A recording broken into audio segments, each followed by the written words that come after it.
رخصت ہوتے ہوئے آپ نے فتنوں کا بتا دیا تھا، صاف اعلان فرما دیا، لا فضل لعربی علی عجمی ولا لأحمر على اسود ولا لأسود على احمر ولا لأبيض على اسود ولا لأسود على ابيض الا بالتقوى. لوگوں یاد رکھنا، کسی عربی کو عجمی پر فضیلت نہیں، ولا لعجمی علی عربی، کسی عربی کو عجمی پر نہیں، کسی عجمی کو عربی بھی نہیں، کسی سرخ کو کالے پر نہیں، کالے کو سرخ پر نہیں، سفید کو کالے پر نہیں، کالے کو سفید پر کوئی برتری حاصل نہیں. یہ سارے نسلی غرور توڑ دیے گئے ہیں. الا بالتقوی، صرف فضیلت کا معیار تقوی ہے. ان اکرمکم عند اللہ اتقاکم، تم میں سے سب سے بڑا فضیلت والا وہ ہوگا جو یہ نہیں کہ جس کا خون بڑا، نہیں، جس کا تقوی بڑا ہے، جس کا تقوی بڑا ہے. الناس من آدم و آدم من تراب، سب کے سب لوگ آدم سے ہیں اور آدم مٹی سے پیدا ہوئے ہیں. یا معاشر قریش، اے قریش کی جماعت، ان اللہ اذهب عنکم نخوۃ الجاہلیہ، اللہ نے تم سے جاہلیت کا غرور مٹا دیا ہے. وتعظمها بالآباء، اور اپنے باپ دادوں پہ فخر کو مٹا کے رکھ دیا ہے. اللہ کے نبی نسلی غرور کا خاتمہ کر کے اس دنیا سے تشریف لے گئے. اللہ کے نبی نے خطبہ حجۃ الوداع میں سود کو ختم فرمایا. ابتدا اپنے گھرانے سے کی، کہا میرے چچا عباس نے جن جن سے سود لینا ہے اب نہیں لے سکتے.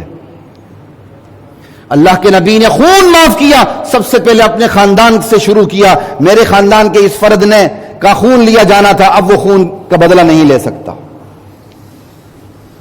اور اسی طرح اللہ تعالیٰ نے اپنی ذات اپنے گھرانے سے ابتدا کی، میں نبی ہوں تو پھر تقاضا یہ ہے کہ میرا خون جہاں جہاں وہ سب افضل ہو. کہا نہیں، بنو ہاشم بھی افضل نہیں ہو سکتا، نہ بنو امیہ ہو سکتے ہیں، نہ کوئی اور ہو سکتے ہیں، نہ کالا سفید گورا چٹا سرخ ہو سکتا ہے. کون افضل ہوگا؟ ان اکرمکم عند اللہ اتقاکم. جس طرح آپ نے سود کا خاتمہ اپنے گھرانے سے کیا، خون کا خاتمہ اپنے گھرانے سے کیا، نسلی فخر، نسلی برتری کا خاتمہ بھی اللہ کے رسول نے اپنے گھرانے سے کیا کہ میرے گھرانے کو بھی کوئی برتری حاصل نہیں جب تک کہ تقوی نہ ہو.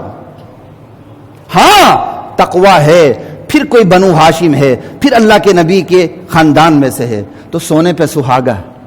اچھی بات، اچھی قوم سے ہونا بھی اللہ تعالیٰ کی بہت بڑی نعمت ہے، لیکن فضیلت کا معیار نہیں ہے. فضیلت کا معیار صرف اور صرف تقوی ہے، اور اللہ کے نبی نے یہ معیار قائم فرما کے بتا دیا. آخری کم و بیش 17 نمازیں کس نے پڑھائیں؟ بنو ہاشم کے فرد نے نہیں پڑھائیں، حضرت علی نے نہیں پڑھائیں. کس نے پڑھائیں؟ ابو بکر صدیق نے پڑھائیں رضی اللہ عنہ. قرآن نے ابو بکر صدیق کو اتقا کہا ہے، سب سے بڑا تقوی والا. وَسَيُجَنَّبُهَا الْأَتْقَى، یہ جو سب سے بڑا تقوی جس کے اندر ہے، ہم اس تقوی والے ابو بکر کو جہنم کی آگ سے بچا لیں گے. لا الہ الا اللہ. اللہ کے نبی یہ لکیر کھینچ کے گئے، نسلی غرور کے بت توڑ کے گئے ہیں. یہ فتنوں کا علاج اللہ کے نبی نے کیا ہے.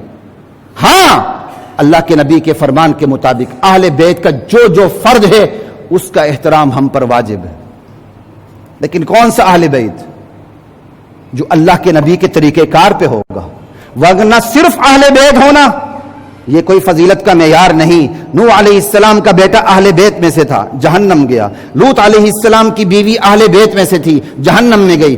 فرعون کی بیوی اہل بیت میں سے تھی، کہاں گئی؟ جنت میں. ابراہیم علیہ السلام اپنی اولاد کے لیے دعا کرتے ہیں، اللہ کہتے ہیں تیری جو دعا ہے تیری نسل میں سے ظالموں کو نہیں پہنچے گی. لا ینال عہد الظالمین ومن ذریتہما محسن وظالم لنفسہ مبین. ابراہیم علیہ السلام کی اولاد کے بارے میں اللہ فرماتے ہیں ان کی ذریت کے اندر محسن بھی ہیں، ظالم بھی ہیں. لا الہ الا اللہ واللہ اکبر.